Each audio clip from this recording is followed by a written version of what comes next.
Tonight, a 12th round of protest at the General Assembly leads to a 12th round of arrest. This is Moral Monday leaders say they plan on taking their still growing movement to the road soon. Angelica Alvarez live from the Wake County Detention Center while all of those protesters were hauled off to. Angelica?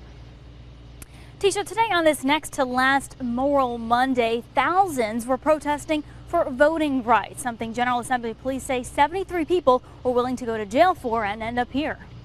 Anyone who stays on the premises will be arrested.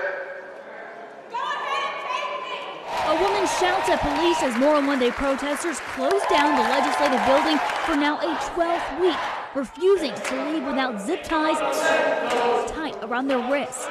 The theme of this round of protest, voting rights. Evelyn Paul is a Moral Monday veteran, having been to these rallies now 7 times, even getting arrested once.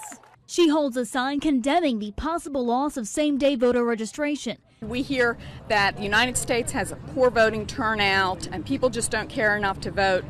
If that is the case, then why on earth will we put laws in place that for people who are infrequent voters to make them even less likely to come out and vote?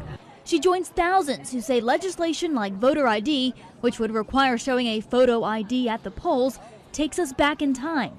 This is a pre-civil rights thing that's happening. That feeling rippling through this crowd as they listen to a protester recite Martin Luther King Jr.'s I Have a Dream speech. I have a dream that one day. And the movement's leader, Reverend William Barber, asking them to sit down on the floor of the legislative building. Show everybody that we are willing, like the people in the past, to, if necessary, sit in. Those in support of the legislation say it's backed by most of North Carolina.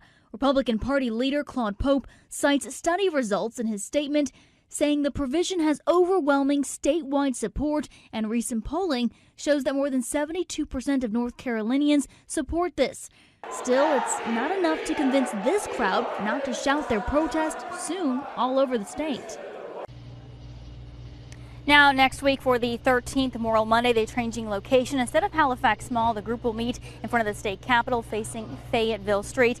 And then after that, they're taking their protest on the road throughout the month of August. They'll visit towns all around the state pushing voter registration. Live in Raleigh, I'm Angelica Alvarez for ABC 11 Eyewitness News at 10.